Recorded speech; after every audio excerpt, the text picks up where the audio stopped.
Financial Literacy for All by John Hope Bryant. And we're going to start off where we left off yesterday. I'm going to start off at page 53.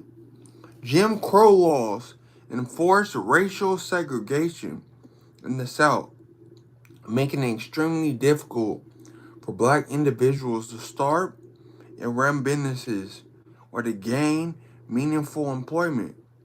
The systematic racism embedded in the policies and practices of financial institutions restricted access to loans, effectively excluding black people from becoming homeowners and building wealth. Additionally, educational opportunities for black communities were severely limited, preventing many from gaining the knowledge and skills necessary to compare effectively in the marketplace. In many ways, we merely brush off the human and spiritual collateral damage slavery had on our national site, and it kept on going. But there have always been some among us intent on bringing America's focus more in line with her heart and soul.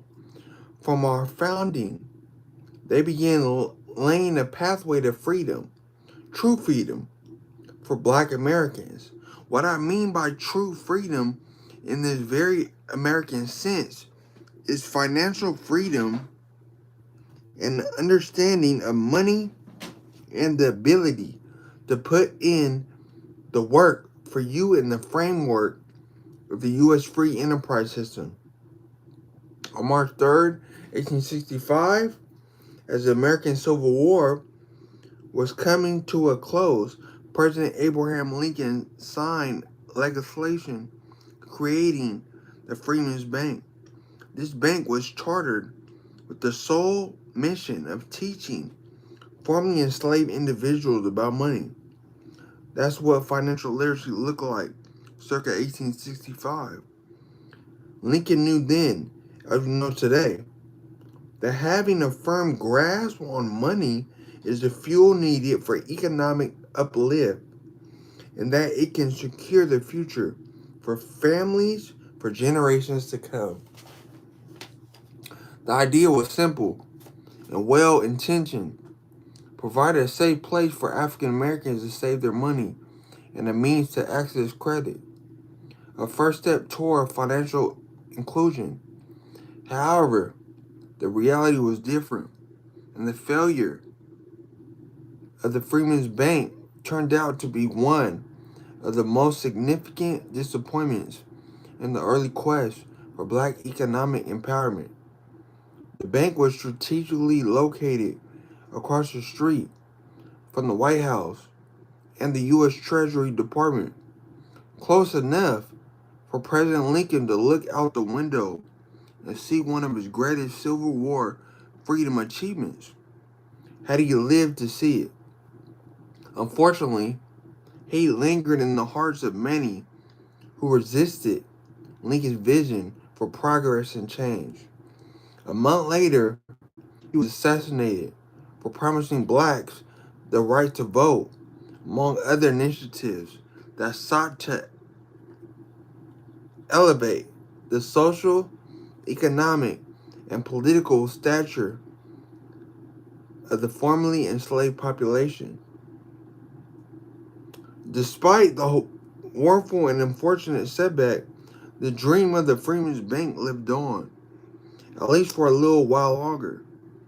Famed Frederick Douglass, who had escaped slavery himself and tried to run the bank, even lending it $10,000 of his own money, more than $165,000 in today's currency. Unfortunately, his investment and passion alone were not enough to keep the momentum going for the new venture. The framework had been laid, the structure erected, and the demand established. However, it failed because of a game system. Following Lincoln's assassination, bank trustees like Henry Cook chose the path of greed over the uplift of the nation. The bank was overseen largely by white trustees who lacked any understanding or empathy for the people they were meant to serve. They also invested the bank's deposits recklessly in risky ventures, eventually leading to its collapse.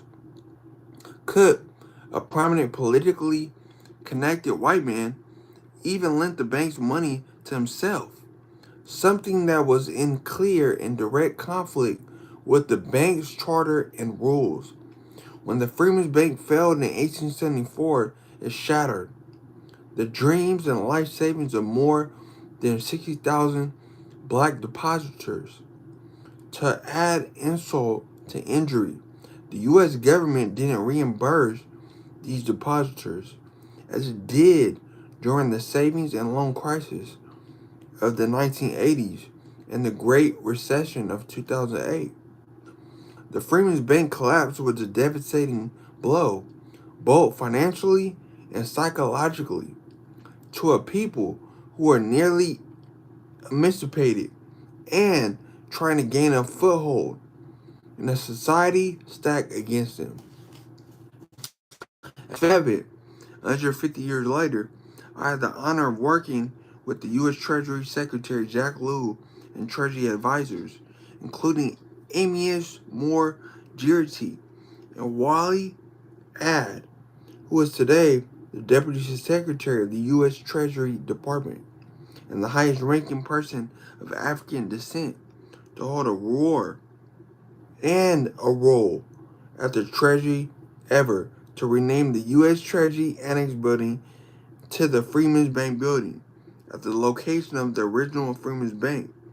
And next to the Freedmen's Bank Building, my friend, the famed financier Michael Milken, is now building his Milken Center for the advancement of the American dream, focused on celebrating the nation's aspirations and inspiring a new generation of dreamers. I am told that the center plans on featuring the importance of financial literacy in the halls. The failure, the failure of the Freedmen's Bank was a bitter lesson for Black America. It was a stark introduction to the harsh realities of broken capitalism, a system that promised fairness and equality for all, but often delivered the opposite for some. Thank y'all for tuning in. We're going to stop right there on page 56. This was Financial Literacy for All by John Hope Bryant. If you haven't read this book, pick it up, get it. So many gems. Make sure y'all like, follow, share, subscribe, all that. Enjoy your day.